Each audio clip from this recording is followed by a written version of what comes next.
Ivan Eland will be the new National Security Advisor, if only. Depending on how his talk goes today, perhaps. Ivan, if you do a good job. Yeah. Anyways, I'd like to welcome you to today's discussion on the impact of war on the presidency. As many of you know, the Committee for a Responsible Foreign Policy gathers people from across the political spectrum on a monthly basis to discuss the most important and pressing national security issues facing America, with the aim of restoring the authority of the Constitution in matters of war and peace. And today's guest speaker, Ivan Eland, is perhaps more qualified to talk about that topic than anyone else we've had so far. He's written numerous books and articles, most recently in The American Conservative, where he wrote, quote, "Although the Civil War, World War I and World War II, were expansive wars that led to congressional acquiescence of large transfers of power to the executive branch, U.S. involvement in these wars lasted only a few years, and many of the transferred powers lapsed after the war ended. The imperial presidency, however, first arose after World War II during the Cold War, when President Harry Truman completely dispensed with Congress's war power by simply sending U.S. forces to the Korean War without any congressional approval. This was a seminal moment because from there on, presidents regarded giving legislative approval for war as a courtesy rather than a constitutional requirement. Today we will learn how we can make it more than a courtesy, but can make it a constitutional requirement, and how we can inspire or compel members of Congress to reclaim their constitutional duties in matters of war and peace. Ivan Eland is a senior fellow at the Independent Institute and director of the Independent Institute's Center on Peace and Liberty. He's a graduate of Iowa State University and received an MBA in Applied Economics and a PhD in Public Policy from George Washington University. He has been Director of Defense Policy Studies at the Cato Institute and spent 15 years working for Congress on national security issues, including stints as an investigator for the House Foreign Affairs Committee and principal defense analyst at the CBO. He is the author of several books, most recently War and the Rogue Presidency, Restoring the Republic After Congressional Failure. Please join me in welcoming Ivan Eland.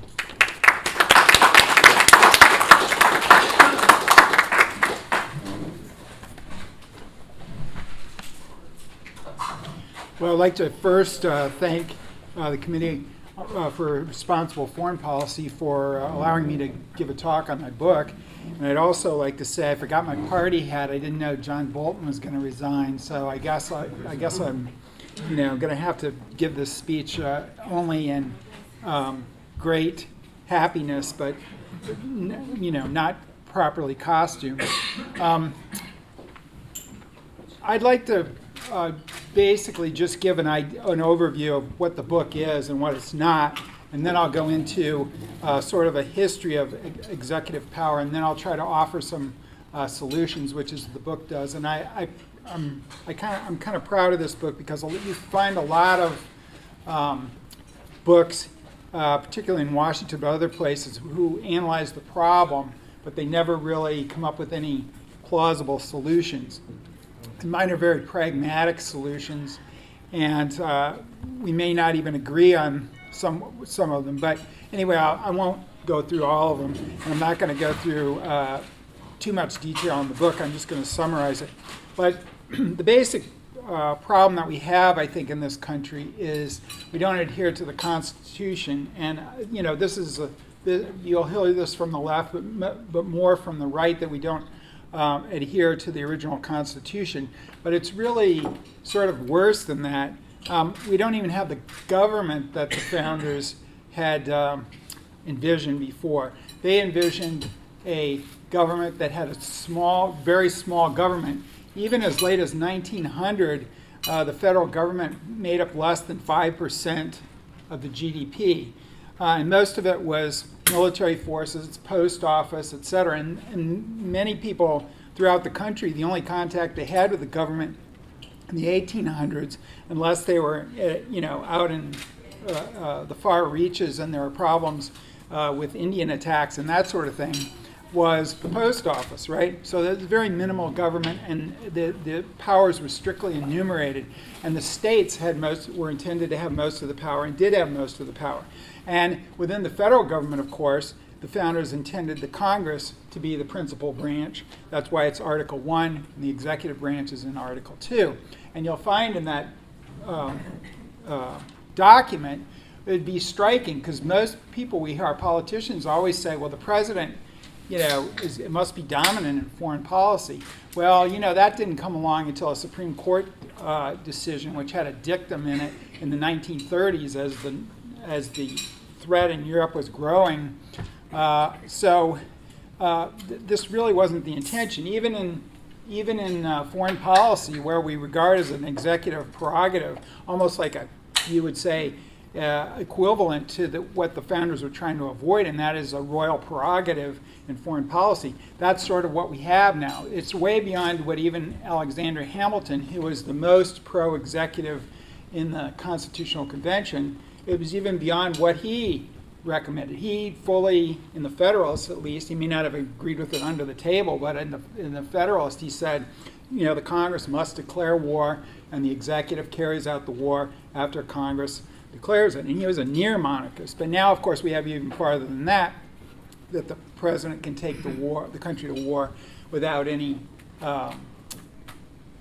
approval at all. And that's what we found in Gulf War I and Gulf War II, the Bushes, and they were pretty good about at least getting some approval for big wars, but they said, well, we're just doing this as a courtesy. We can take the country to war by ourselves. So we see how far we've moved from what the founders had. I counted 17 powers in the Constitution related to foreign policy, which the Congress has. And if you count the executive powers in foreign policy, it's 5. So even in foreign policy, we have the Congress was given most of the power. Now it's delegated most of the power in foreign policy to the executive. And there are 3 major areas that the book covers. Number 1, the war power, which is, of course, the most important power, I would argue. The second is probably the second most important power in foreign policy, and that's the budgetary power. And the third most important is the treaty power. And in all 3 of those areas, things have moved heavily in the executive direction. And, of course, the Constitution, people always complain about, well, the Congress doesn't do anything and all this kind of stuff. Well, that's kind of the intent, right? You have 2 houses of Congress. It's a bicameral legislature. You have a limited presidential veto, which can be overridden, et cetera. And then, of course, you've got congressional committees and that sort of thing. So the system was not set up to be efficient or effective. It was supposed to prevent tyranny. That was what the founders feared the most. They feared the tyranny of the executive, and they also feared tyranny of the Congress. So they wanted a somewhat independent executive, although the original system, the way they thought about it, would have the House electing the president most of the time, which, of course, the system never worked that way. But anyway, most of the power, including electing the president, was supposed to be in the Congress most of the time. Now, conservatives and libertarians are always talking about small government, but strangely, in particular, the conservative movement, a lot of people like executive power. But I would remind everybody that 99% of the government, the people that work for the government, are in the executive branch. The judicial offices and the congressional offices are like pimples on an elephant, basically.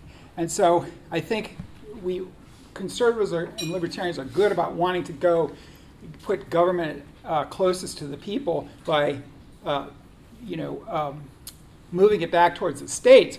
But they also need, I think, to move it at the federal level back to Congress. And you say, well, why do we want to do that? Well, in the 1800s, when we had congressional dominance up until the Spanish-American War, in the 20th century is really when we went to more executive power, first gradually, and then with the Cold War, as was pointed out in the introduction, it went big time to the executive. But in the 1800s, we had remarkable prosperity. We didn't get in that many wars. Now, there were wars, and some of them were big, like the Civil War, but we didn't have quite as many. After World War II, of course, we had a lot of military interventions. And then after the Cold War, when there was no threat of nuclear escalation with a superpower, or at least that had been reduced, we saw the U.S. go whole hog and be the lone superpower, intervening anywhere it wanted to. So, and this has happened under both parties. The problem with bipartisanship really is when the two parties start agreeing on stuff, you really have to start worrying, right? That maybe they're not doing the right thing. And I think foreign policy has been one of those areas. Now, of course, there's a bipartisan coalition, a much smaller one, for a more restrained foreign policy. So it doesn't break down completely on party lines. But most of this power, which has moved to the executive, you're saying, well, wow, these executives must have been really rapacious and whatnot. Well, yes, everybody wants power, but of course Congress has delegated a lot of its power to the executive in foreign policy. And as Schlesinger said during the Nixon administration, that imperial presidency started to turn back inward in the Watergate scandal and some of the other violations of civil liberties during the Cold War. Now, as was mentioned in the introduction, the first imperial president was probably not Nixon. That's when the term was coined, but it was probably Harry Truman. And there's two big developments which occurred during Harry Truman's presidency. The first one is he used the doctrine of inherent power in the commander-in-chief. Now, Hamilton had originally come up with this, but then it went into disuse. And then we had, and also John Marshall mentioned it in some Supreme Court ruling early in the 1800s. It was the executive is the sole organ of U.S. foreign policy, which of course, that's not really true according to the Constitution. But this Harry Truman, instead of getting a declaration of war, as was mentioned for the Korean War, he just used the inherent power of the commander-in-chief. And there really isn't any inherent power of the commander-in-chief. The founders originated this idea of being a commander-in-chief and Hamilton even said this in the Federalist Papers, that he was just supposed to be the chief admiral and general on the battlefield and admiral at sea, meaning he was supposed to be, you wanted civilian control over the military. However, Harry Truman not only said, well, I have the inherent power to take us to war without a declaration, which of course he was put up to that by his Secretary of State, Dean Acheson, for a major war. Now, there had been other previous interventions in American history, like James Monroe going into Florida, sending Andrew Jackson, the general, into Florida to shoot Indians and that sort of thing that hadn't been approved. But for a major war, Truman's was really outlandish at the time. And also, Harry Truman basically came up with the doctrine which George W. Bush used later on that said, well, I don't really have to follow congressionally passed laws if there's a national emergency or national crisis. And so Truman, that is, tried to nationalize the steel industry, that is, seize steel industries. And the Supreme Court at the time said, there's a law, the Taft-Hartley Act, that says you can't seize private property.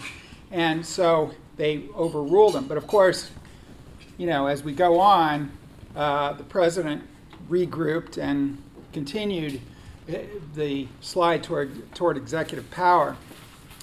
And so the other pillar of the imperial presidency is the institutionalization of the presidency. Up until 1900, in 1900, the president had 9 White House staffers. That's pretty small compared to what we have now. We have thousands in the Eisenhower building over by the White House, and there's a new executive office building. There's the West Wing, there's the East Wing. There's thousands of people working for the president. And that bureaucracy grew in Nixon and Reagan administration because they didn't trust the big bureaucracy, so they said, well, we have to have more staff. It's Daniel Patrick Moynihan's theory of competing bureaucracies. We've got to get our bureaucracy to counter their bureaucracy. So Nixon and Reagan wanted to combat these agencies which they felt were going to stymie their policies.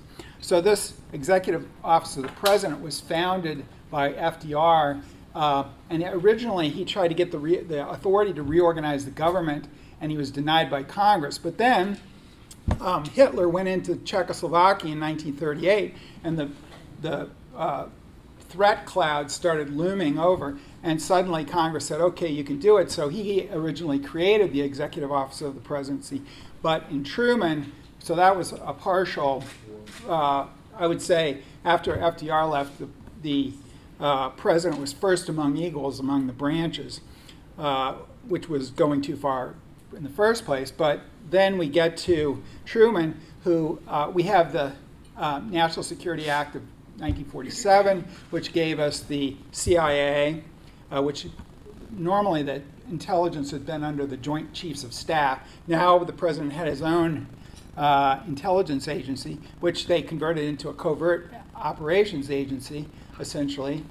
And then it gave us the DOD, which consolidated the service. Before we had the War Department, the Navy Department, and this allowed the president more control over the armed forces. And then we had, probably most important, the National Security Council, which was an institutional bureaucracy which started controlling foreign policy. And today, the NSC is really, presidents keep centralizing power. So a lot of these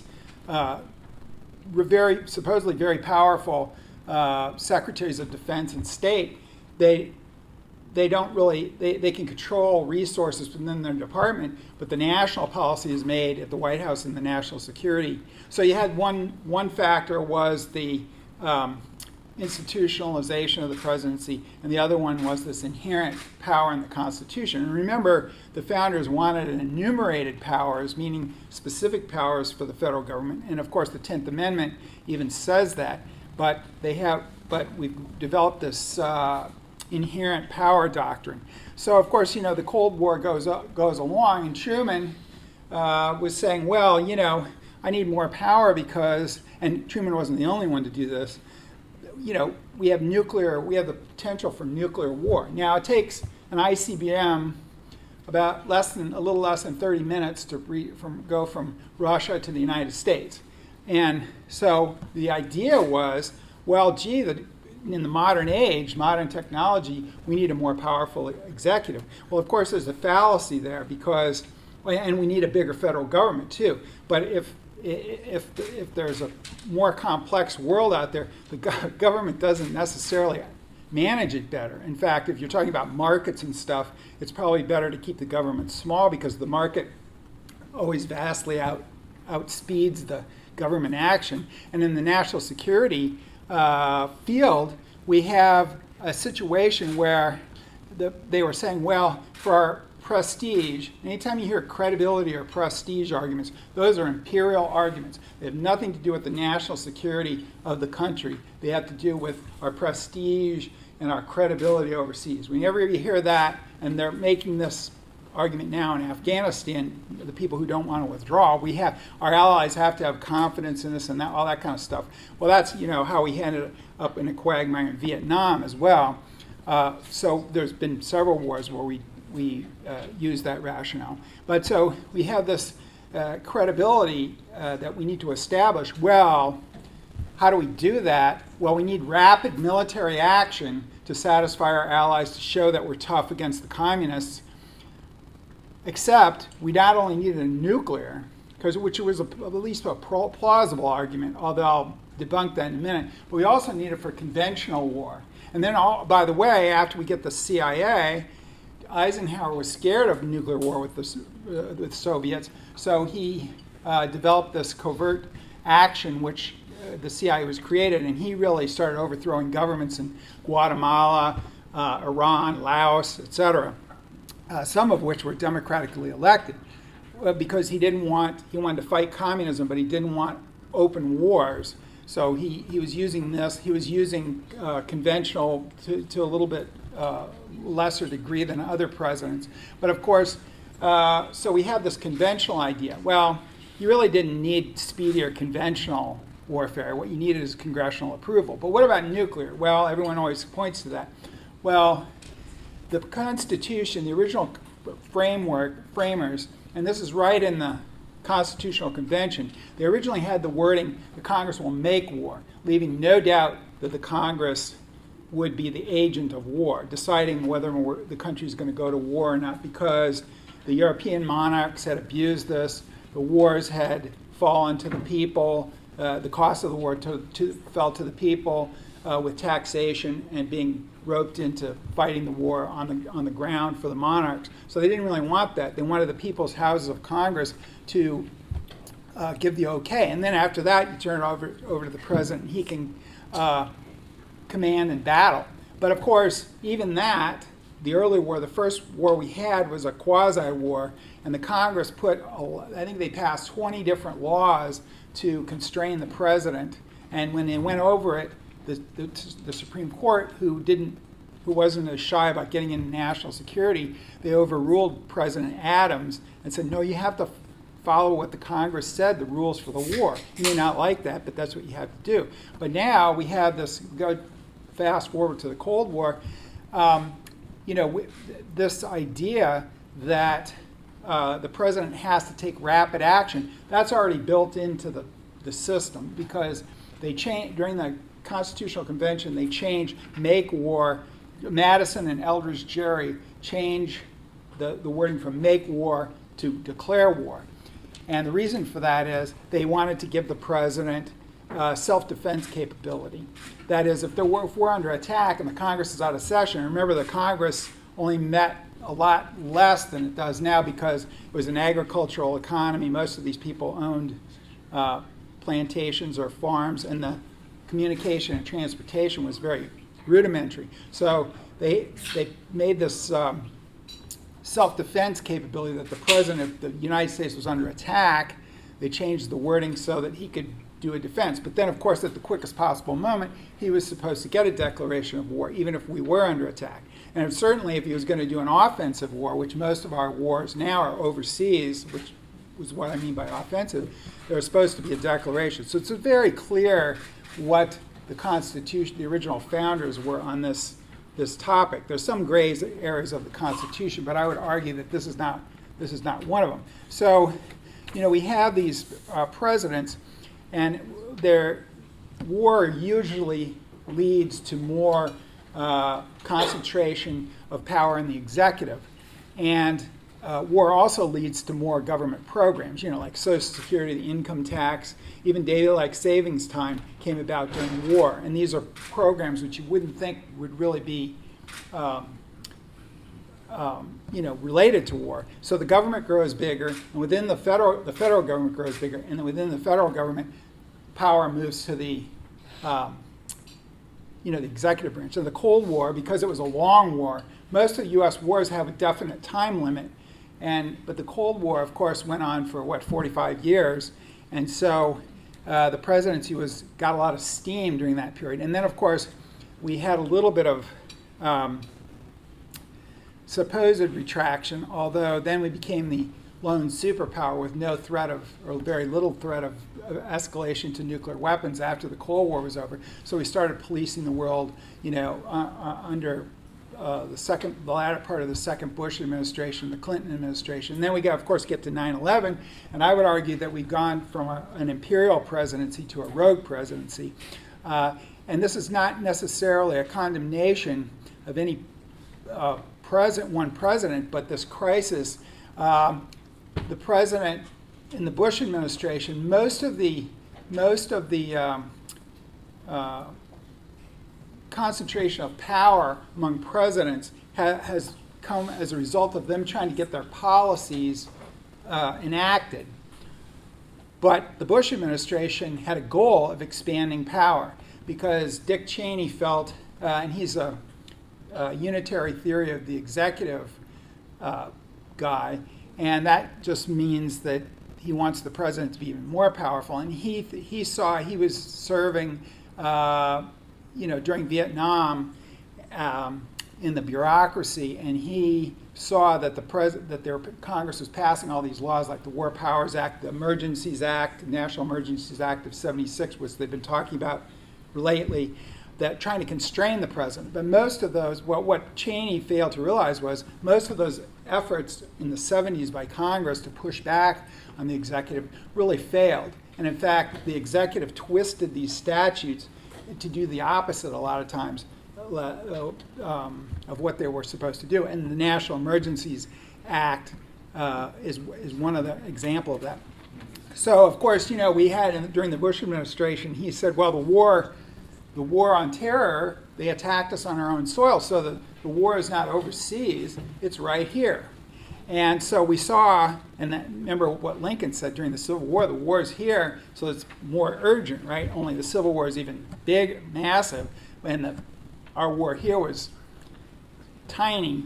But Bush, of course, suspended habeas corpus. He, under the inherent power of the executive, suspended habeas corpus, tortured prisoners, did unconstitutional military commissions, which are still going on.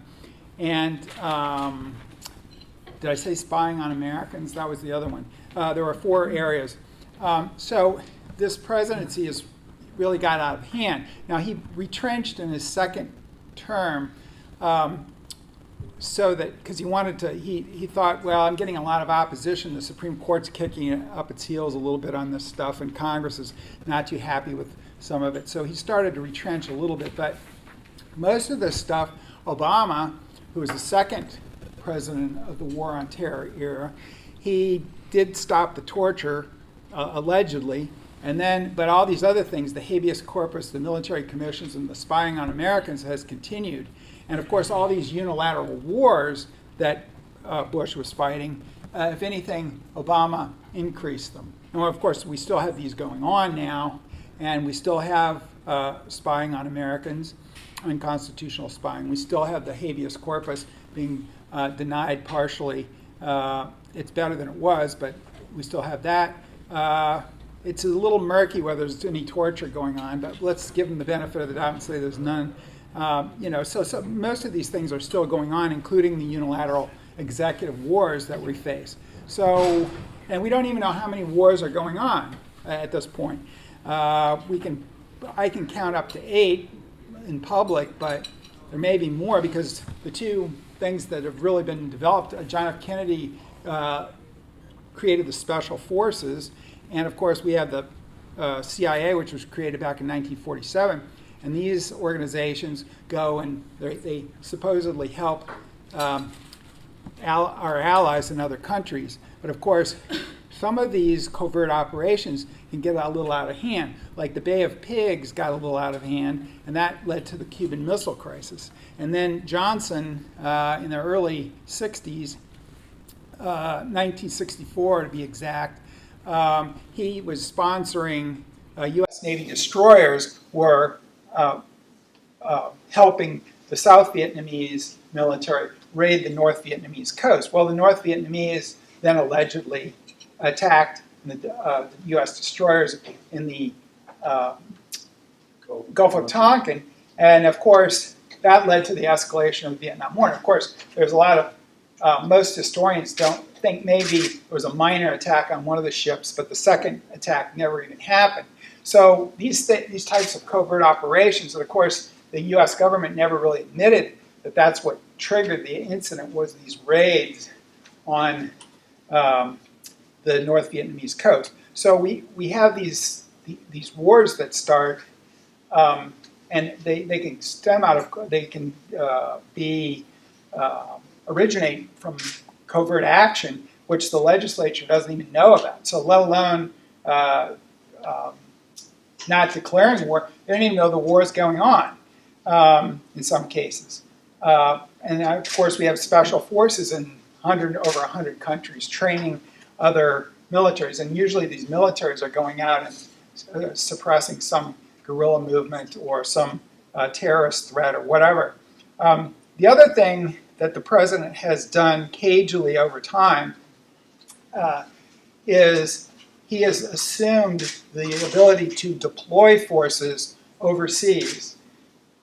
That used to be done by the Congress, and the president can really create a fait accompli for the Congress. Polk did it in the Mexican War. Johnson did it in the Vietnam War. Now, of course, Congress didn't have to go along with it in these cases, but they did because the executive took action and the Congress was left with, well, so it kind of erodes their ability to declare war. And I would argue the first Gulf War was done like that. First Bush sent all these troops over and parked them in the desert. Well, if you have a big army there, they're not going to stay in the sand, the sand and everything, the environment, the heat, for a long time. They're going to have to be used, right? So these types of things where the executive deploys forces and the Congress is left to pick up the pieces. So I'll better stop here, but I think the general thrust of my recommendations at the end of the book is the basic problem that we have is the members of Congress don't have the same incentives to push back on the executive that they used to. In other words, the members of Congress don't have the same interest as their institution does. And the institutional guardians are usually the leadership in both houses. So this isn't a perfect solution, but we really need to strengthen the parties. And that may seem weird because the parties have sort of eroded the checks and balances of Madison. But we have the parties and they're not going anywhere. And we have a system where we have a lot of partisanship, but weak parties. All these congressional people could get elected, raising their own money, getting their own media, etc. So when they get to Washington, they really don't care what the leadership says sometimes. Now, the leadership has tried to strengthen since the late 80s, but I think it needs to go farther. And I think we need to have a centralization within the rules of Congress. Congress can do that themselves. They don't even have to pass a law to do that. You can have the leadership dispense with the seniority system and choose people on the basis of competence, party loyalty, etc. You can get rid of some committees, subcommittees to make the Congress more lean, etc. You can bring the budget committees under the strict leadership of the Congress and take back the budget power. You can say there's going to be no more executive agreements because we need to do treaties, because there are no executive agreements like the Iran nuclear deal mentioned in the Constitution. Whether you agree with the Iran nuclear deal as a good policy or not, it was done in a way that wasn't really constitutional. But of course, that's nothing new. We have many more executive agreements than we have treaties, simply because treaties are hard to get through because it requires 2/3 vote in Congress. The budget has been taken over by the executive since the 1920s.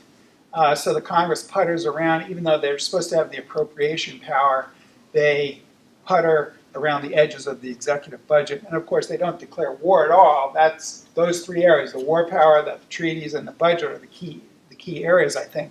And the Congress does need to establish more activity in those areas to push back. And one of the ways to do that, I think, is to centralize the power and the leadership of the party.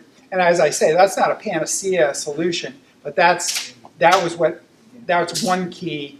That's what happened after Andrew Jackson was president in the mid-1800s, and that seemed to restore the congressional power. That's what happened after the Civil War, and so we see prior examples of this, that the Congress had a resurgence. And the reason that I'm more for congressional government is because in the 1800s it was relatively peaceful.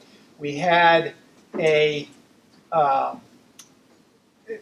growing economy, etc. And so I think when we don't have executive war and it's so much executive power, and of course we need to have smaller government, because my view is all this turmoil is caused by each president since Carter has claimed to be an outsider. Well, they get in there, and then the system limps along much as it is, and the government just gets bigger.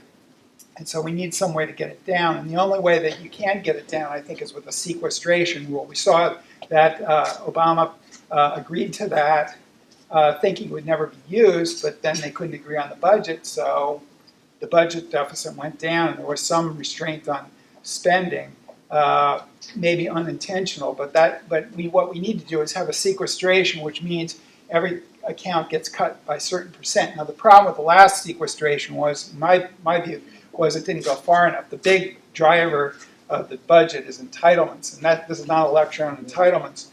Defense is also a big, but entitlements even dwarf that. And they need to have a sequestration that includes entitlement. And I think once you start getting the executive bureaucracy down, then you get sort of a positive feedback loop that Congress, which has many less people than the executive, will have a better time controlling the executive branch. Because what has happened, one other point, and then I'll stop. Back in the lead up to World War II, I mentioned this decision of the Supreme Court, the Curtis Wright decision, which basically this judge hauled back Hamilton and Marshall's view that the executive was the sole organ of U.S. foreign policy, which of course is never in the founders' intention. And so basically he said, well, if this delegation, this was when FDR was president, said basically Congress is delegating to FDR these powers, and if this were in domestic affairs, this would be a problem, but it's in foreign policy, so this guy's the sole organ of U.S. foreign policy. Of course, it was a dictum. It didn't even pertain to the case, but Justice Sutherland was an aggressive guy in foreign policy. And then the second thing, during the war itself, this non-delegation doctrine that the Supreme Court had enforced was the foreign policy that was thrown away with the Curtis Wright decision in 1936. In 1944, during the war, we had a situation in which it was thrown away for the domestic side. So therefore, Congress, what it does is a little trick to get reelected. These guys pass vague laws, and they, like, we want clean air, whatever. They send it to the EPA or whatever to regulate it. And it's a scam because they get to say, well, we passed this law for clean air, so we're going to have a cleaner air. And then if some business or some group doesn't like the regulations, they go, oh, well, you got to talk to the EPA. They're the ones that made the rules. Well, they couldn't do that before the non-delegation doctrine. They made them actually legislate specifically. And of course, that also undermines oversight because these congressmen and senators are all beholden to these massive bureaucracies, and their constituents are always having problems with all this bureaucratic red tape. Well, instead of overseeing these agencies, the congressional office calls up the bureaucracy and say, hey, can you help out Joe Schmo or Joanne Schmo because they have this problem with the bureaucracy, and could you really do something for us? So they're sort of supplicants rather than, they don't have the oversight hammer anymore. So the massive government has been created by this non-delegation doctrine. And that's one thing the Supreme Court could do, is just say, rule some law unconstitutional because it's illegal to delegate congressional power to the executive. And of course, that's where we come in with the divergence between the incentive of members and the incentive of the institution. Because the incentive of members is to push off war. It's the same problem with war. They don't want to touch war. They won't redo this AUMF for Afghanistan, which is grossly out of date. They have all these wars that don't even fit under there, but they won't redo it because nobody wants to vote on it. And the same thing is true to a lesser extent in the domestic area, where they have these vague statutes that they pass, and because the people want to get reelected by saying I'm for clean water, clean air, whatever they're for, and they want to push off responsibility. So if the Supreme Court actually started enforcing that again, perhaps we would have better laws, and we might even have a smaller government. We would certainly have at least directed government from the Congress. And this applies to war also. We need to force the leadership of the bodies to have more power so they can push back if there's a problem. And also, one final point, the Congress needs to start really defunding things. Now, they have defunded things in the past. They don't like to defund things when the troops are under fire, but they have done that in Vietnam, Somalia, other places. So they have done it before, so they can do it, and they can battle reprogramming. We have an example of that going on now. Impoundments, signing statements, they can battle all that by just saying, we're cutting the funds, and you're going to have to play ball with us. So, but I think these policies, these more aggressive congressional policies, are only possible if these internal reforms are made, which will help both with foreign policy and domestic policy. So that's all I have. Does anybody have any questions? Charles Sills, Eurasian Business Coalition. Thank you so much for that great presentation. In the context of your analysis, how would you characterize the border wall dispute, ongoing dispute? It's domestic, but it's also kind of international, and it's triggered all these court cases and congressional tug of war with the president over the budgets for the wall and where the money is coming from, military construction or whatever. So maybe you could address that. Well, I think they need to stop it because the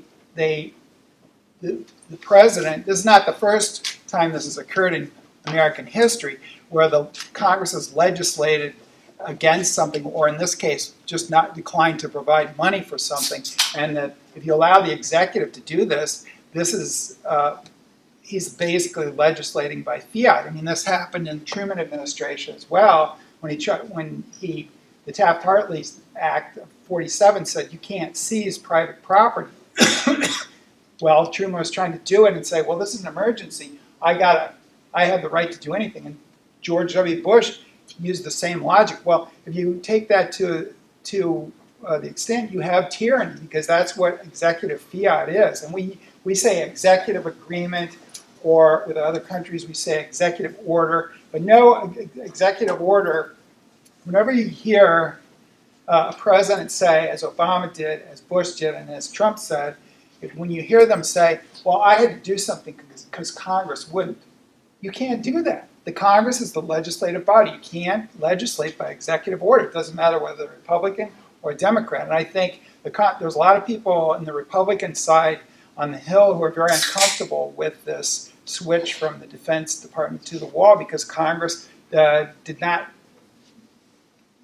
agree to that. And so if they're reprogrammed, that's what I mean. I mean, the Congress has to start cutting funds even in other areas for the president's, pet project or whatever, to get this to stop. Because there's never been a really good solution to presidents doing what Trump is doing by just simply reprogramming funds. Nixon, he impounded funds, but that's the same thing. The Congress says, well, we're going to spend this on. Nixon says, no, I don't want to do that. I'm impounding the funds. He really can't do that under the Constitution. And sometimes it goes against small government because sometimes the Congress likes to spend money when the president doesn't. But in the Harding administration, somewhat in the Nixon administration. But yeah, I think you can't worry about the politics, and you can't worry about whether it's good policy or not. You have to stick up for the institutions, and sometimes it's going to go your way and sometimes not. But I think sticking with the institutions and trying to put the genie back in the bottle, it's going to help. It's going to be go for small government most of the time. Now that's not, there's no panacea here. There's no perfect solution.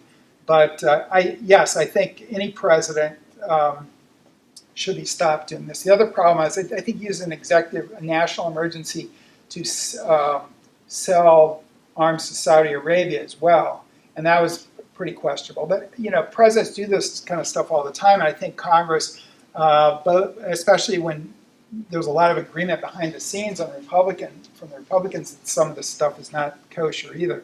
So I think Congress really has to change the internal incentives that it has and to speak up more when, no matter whether it's a Democratic or a Republican president. Yeah, John. All right, thank you, Ivan. I'm John Utley with the American Conservative. This question that Congress has delegated so much authority to the president is also partly they don't want to take controversial votes. Right? The biggest thing is getting reelected. And the key for most of them is not to ever have a controversial vote. And I wonder, coming back, the only way you'll possibly change some of this is addressing the question of gerrymandering. The gerrymandering means that each party tends to be dominated by its extremes. They're the ones that are safe in their districts, etc. And without changing the gerrymandering, which forced compromise, well, because a congressman had a district with people with different views, that the only way you'll ever get this changed, of the question of Congress avoiding votes, is addressing the gerrymandering. That's one. Can you elaborate? Yes, that's in my book, and that's one solution. It's not perfect because we've gotten more partisanship in the Senate too, and they don't have congressional districts. But in the House, you're absolutely correct because of safe competition is always good politically and in the economy, right? And this is restricted competition, and I think both parties do it. Now the Republicans have been accused of doing it more lately, but they had the power. If the Democrats get in, they'll try to do the same thing. So you do have to address the problem. One radical solution, which is totally constitutional, is don't have congressional districts. You don't. There's nothing in the Constitution that requires congressional districts, and there's a law in the 1960s which requires them, but you can repeal that. But you don't need a constitutional amendment, which has a much higher standard. So you could do something like that. State courts. I don't think the Supreme Court, and justifiably so, should address gerrymandering because elections are supposed to be traditionally the state business. But state courts or the state legislature can create a commission or something to have better congressional districts. But yes, that is a problem. And that's why you don't see as much, you see a lot of partisanship. But as I say, we have weak parties. There's no party cohesion in Congress because everybody's their own one-person band out there getting reelected or elected in the first place. So they don't really owe the leadership anything. So you need to change incentives for that. But gerrymandering is a problem. So is the Electoral College. The Electoral College is a problem as well, which needs to be addressed because it's never worked the way the founders had initially thought that it would. And also, it doesn't really work. Whichever party is benefiting from it at the time usually doesn't want to get rid of it. But the Republicans, I think, are going to be rudely awakened because there's been several times recently where it either could have been triggered or was triggered for the Democrats the other way. And it was the 1960 election. But I don't want to get into the details of that. But I think that's the other thing because the Electoral College was done away with, the parties would be stronger. The Republican Party would be stronger in Massachusetts. The Democratic Party would be stronger in Wyoming and that sort of thing. So that's another thing that probably needs to be addressed. Hi.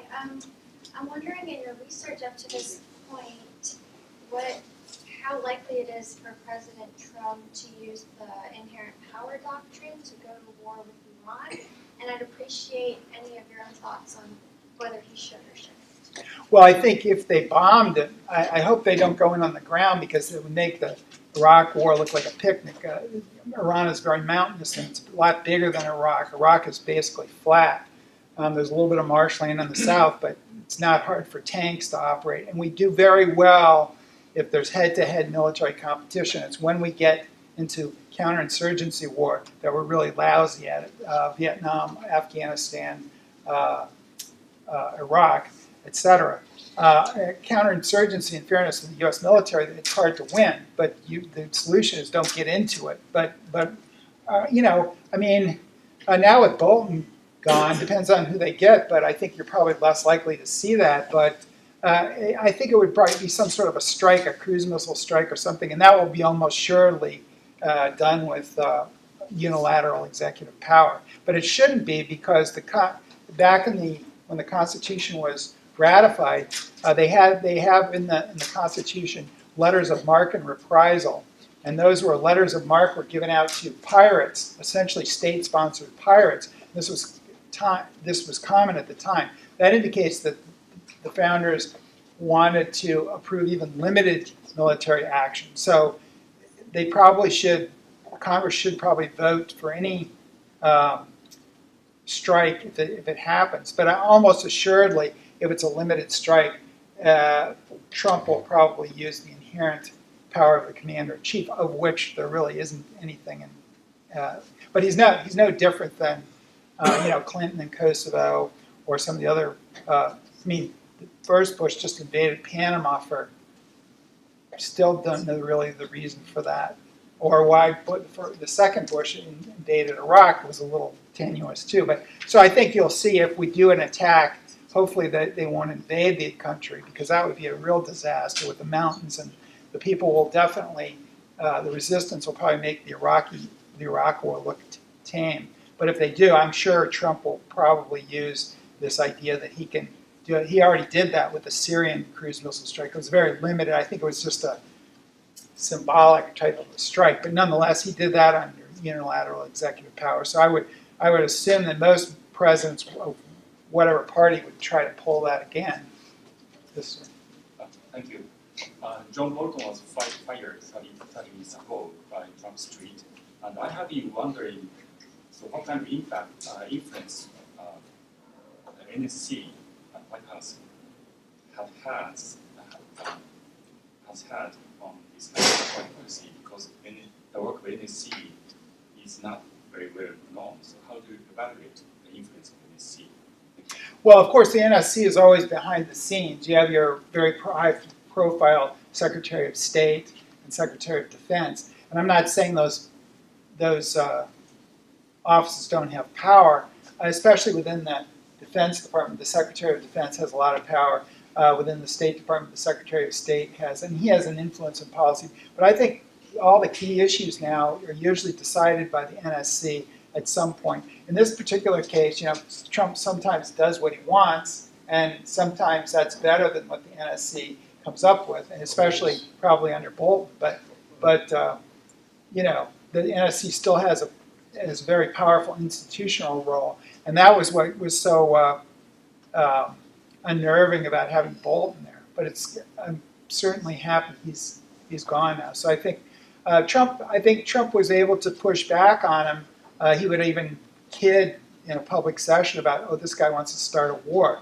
So he's been kind of going on the outs for a while, I think. But it's good. It depends on who they get, though. Who knows? I don't know if there could be anybody worse than him, though. So it may be all uphill from here or downhill, depending on how you want to approach that. But I think it'll be an improvement. It should be an improvement, but we'll have to wait and see. I'm a little confused why you think that increasing the power of party leadership would help when the Republican Party, for example, has not stood up to Trump at all, even when they supposedly disagree amongst themselves. Well, that's a good question. Our system was created. The parties have undermined the checks and balances system because I'm not sure why the founders didn't anticipate the rise of political parties, because there were parties, in England and that sort of thing. But there was more of a loose type of party. But of course, in the 1790s, during George Washington, that's when the first two parties broke out. So the system was sort of tested right from the start. But it's not. The reason I say it's not a panacea is because you'll see that partisanship has taken over in certain respects. Like some things Republicans should push back on Trump with, and they don't, because that's a mark of imperial presidency too. Like McConnell says, well, we can't do anything on guns because we don't know what the president will support. Well, whether you're for gun control or against it, somebody should say to him, well, you're an independent branch. The Constitution says, well, from time to time the president can suggest legislation, but if you want legislation, you could do it. And I think he's using this as an excuse, but it's sort of a shocking excuse that you have to wait for the president. That's where we are in our imperial presidency. And when you have a divided government, is sometimes good because you do see pushback from the House, and if they'll be more effective Democrats will be more effective if they're more centralized. Now, of course, if they're not, if it goes the other way, then you have a presidency that has a centralized leadership in both parties that's of the same party.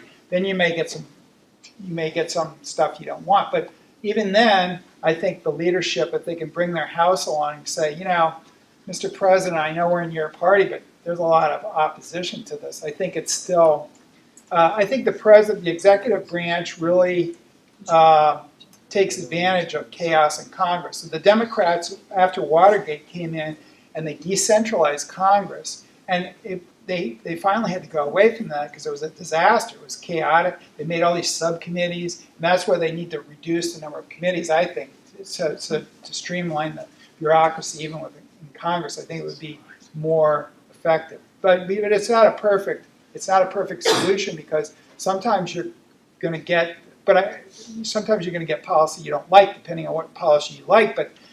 But I don't think we should necessarily do reforms on the basis of outcome. We should restore the constitutional order. And I think, for people who want to limit government, I think that you're probably going to win more than you lose doing that. I just had a few points. So, when you spoke about, I'm curious what gives you hope here? As in the advocacy community, where are areas we could focus, collectively to move the ball forward? We had the recent victory of the Yemen War Powers Resolution. And that seems to be like a watershed moment for Congress, trying to take back their war authority. And now we're in this process of trying to solidify and finish what we started in the national defense budget, attaching these provisions to end U.S. support for the Saudi-UAE war in Yemen.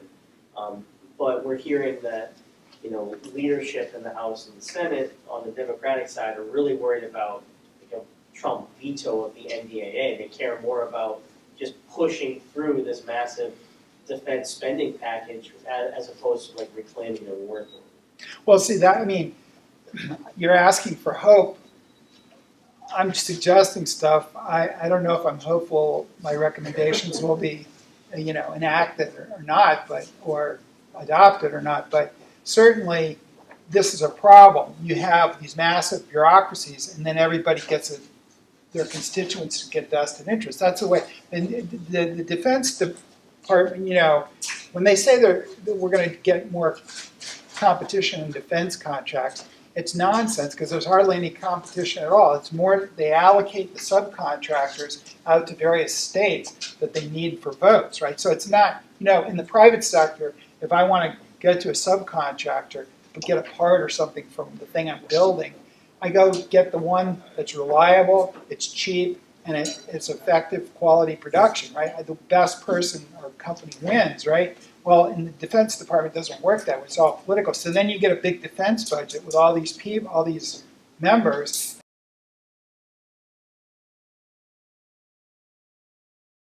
To a defense budget, but their political interest is, that philosophically, they might agree with your presumably your position that the Saudis have gone too far and we need to say something, but there's all this cash that are coming in from the various things, so the defense budget is more important to them than this symbolic thing which is over in another country, because the Yemenis don't vote here. That's where it really comes down to raw interest. So maybe it's the vehicle they're using. I applaud them for trying to do this, because I'm certainly for stopping the Saudi war there, because I think they're committing war crimes and we're sort of helping them. But it seems like the most recent example of actual bipartisanship success at trying to hold the administration accountable. And they got Trump to stop mid-air refueling of Saudi warplanes. So in some way, it is kind of Congress trying to claw back some of its authority. I would say it's an accomplishment, but I wouldn't overrate it, because it's sort of, other than that, it's been sort of a symbolic thing. And that's how far we are in the hole. If they want to, they just say, no more funds are going to be used for this purpose. That's what they tried to do in Iran-Contra, and then, the administration went, just defied them. And there has to be penalties, and the Congress does have to wield its appropriation power, which is the real power that they have if they're not going to declare war, is to defund some of this. And they have defunded wars or threatened to, and that brought the Somalia war to an end. The Clinton action in Somalia brought the Vietnam War in Cambodia and Vietnam to a close faster. So it does work once in a while. They very rarely do it, but when the public gets really fed up with a war, they might do that. But I think that's the ultimate. Now, of course, I think we should press on the war issue, because the defunding a war has to happen after the fact, and then you have the problem. Well, the Congress is chicken to, if there's any shooting going on, they don't want to be accused of pulling the rug out from under our troops over their fighting. But they did it in Vietnam, they did it in Somalia, so it can be done if there's enough courage to do it. We have time for one more question. I was just going to say, how do you see the role of technology factoring into our appetite for war? I'm reminded of James Dale Davidson. He wrote a book that saw an individual that talks about the logic of wars oftentimes coincide with technological breakthroughs. Like, the American Revolution wouldn't be possible unless you had farmers having access to a musket in every home, so that they could have that kind of asymmetrical warfare ability against imperial power. And I wonder, again, this is just kind of a big picture thought, but if there's ever a technological breakthrough in energy where we don't have to rely on these scarce resources and fight over these oil pipelines and how our currencies are traded on oil and who's selling whose oil on what currency, standing and everything.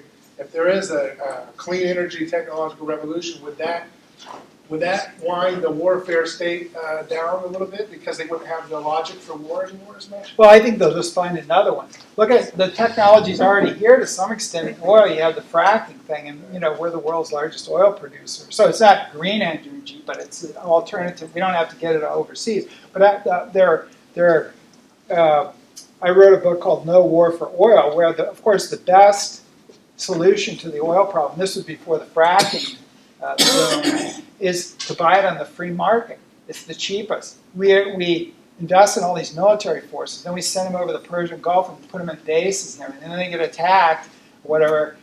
But, all that's, we were spending more on defending the oil than the oil from the Middle East was worth, right? And so it's this idea that it's a strategic commodity, but the market will give it to you as, we have more than enough oil, and did at the time, to run our military. So you can't make that argument that, we're going to have, but even if we didn't, there's friendly countries like Canada, Venezuela was friendly at the time, but there's Nigeria, other things that you can get the oil. So you can just buy it. So these arguments that they put out for doing a lot of military action usually are full of holes, but they seem plausible. So I'm not sure that if you replace that, we shouldn't be in the Middle East at all, I don't think now, because if our primary purpose was oil, then it's gone, right? We don't get most of our oil from the Persian Gulf. Why not let the Europeans, they get their oil, or the Chinese, they can defend it. But our policy doesn't change even when the factors change, because the Cold War, our enemy fell down, we still have a NATO alliance there. So, technology does affect our policy, but I'm not sure it's a driver a lot of times, because we seem to do the same thing and develop another rationale for why we're doing it. Okay. Thank you. Thank you.